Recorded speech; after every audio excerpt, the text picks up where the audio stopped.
O católico crê que Cristo veio para salvar e remir a humanidade por sua vida, paixão e morte na cruz. O espírita dogmatiza que Jesus não é nosso redentor, mas apenas veio para ensinar algumas verdades, e isso mesmo ainda de um modo obscuro e incerto, e que cada um precisa de remir-se a si mesmo. O católico crê que o filho de Adão nasce sem os dons da graça com que Deus ornara generosamente a natureza humana, isto é, que nascemos todos com um pecado original. O espírita dogmatiza que Deus assim seria injusto e por isso nega o pecado original. O católico crê que Deus está sempre disposto a nos ajudar com sua graça e seus favores. O espírita dogmatiza que Deus não pode conceder nem graças nem favores, mas tem que dar a todos exatamente o mesmo. O católico crê que Deus pode perdoar os pecados ao pecador que a ele se volta arrependido e contrito com o propósito sincero de não tornar a pecar. O espírita dogmatiza que Deus não pode perdoar pecados sem que preceda a rigorosa expiação e reparação feita pelos próprios pecados em sempre novas reencarnações.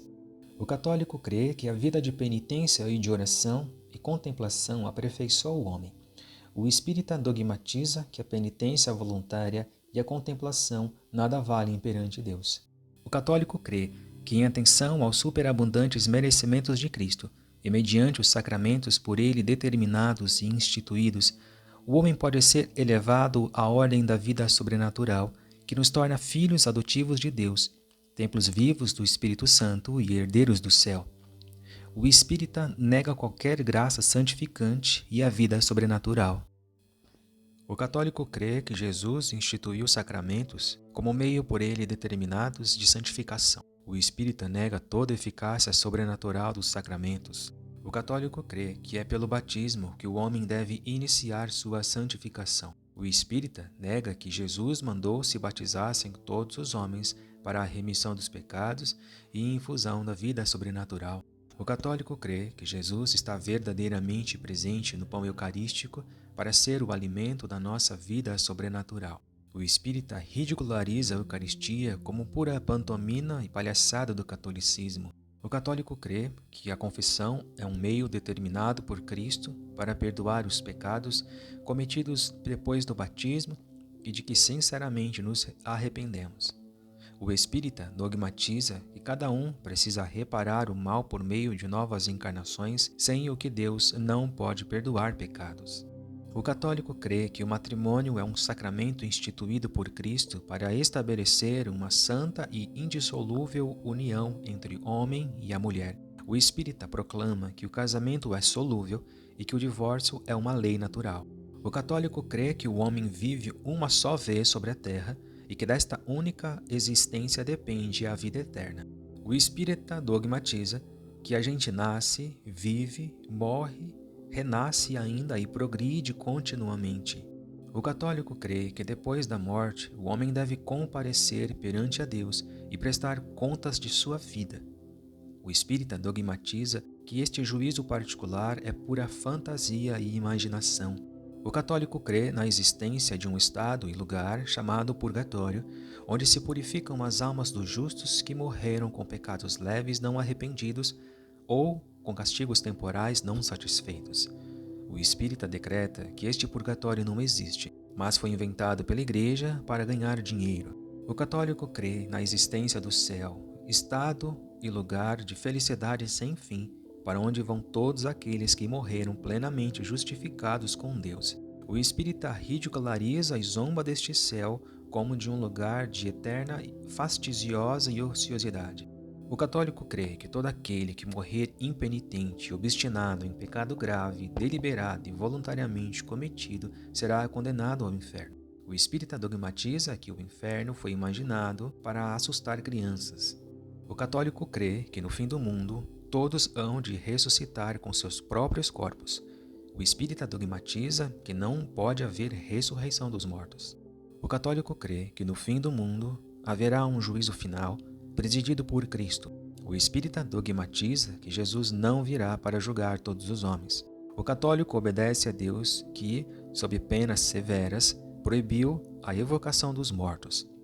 O espírita faz desta evocação uma nova religião. Católico espírita? Está agora claro que o católico não pode ser espírita. Ninguém pode servir a dois senhores. São Mateus 6, 24. Ou católico ou espírita. Ou Cristo ou Allan Kardec. Ou o evangelho todo, ou as fantasias de Kardec. Ou a igreja, ou o espiritismo. Ou a missa ou a sessão espírita. Ou a mesa eucarística do Salvador. Ou a mesa dançante de Satanás. Os dois juntos não dá. É inteiramente impossível. Ser católico de manhã e espírita à tarde, mandar rezar a missa por um falecido e ir evocá-lo depois, frequentar a igreja e ir ao centro, seria servir a dois senhores opostos. E isso não pode ser. Seria como querer ser preto e branco, frio e quente, quadrado e redondo ao mesmo tempo. Para ser verdadeiro cristão, não basta a fachada somente. Não basta dar o nome de santo a um centro. Não basta expor uma imagem de Cristo. Não basta recitar algumas preces. Não basta falar apenas do meigo e doce Nazareno. Não basta citar um ou outro texto do Evangelho.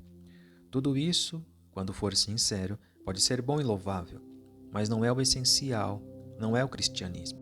O principal é aceitar e viver cotidianamente toda a doutrina de Cristo e não apenas o que agrada ao próprio pensamento. Observar todos os mandamentos de Deus e obedecer a todas as ordens e determinações de Jesus, tais como ele as deixou aos apóstolos e tais como os apóstolos e seus legítimos sucessores as transmitiram até nós. Jesus falou claro, mas nem sempre era apenas bondade, suavidade e amor. Era também severo, austero e mesmo tremendo. Sendo a doutrina espírita manifestadamente anticristã, e sendo a principal e primeira finalidade de todos os centros e institutos espíritas a propaganda ilimitada desta herética doutrina, é clara, é lógica, é coerente a atitude das autoridades eclesiásticas em condenar o espiritismo. E fizeram ainda muito bem em declarar proibido, ilícito e gravemente pecaminoso: 1. Professar as doutrinas ou princípios do espiritismo ou entregar-se às práticas espíritas. 2. Defender ou apoiar o espiritismo ou prestar-lhe qualquer auxílio moral ou material. 3.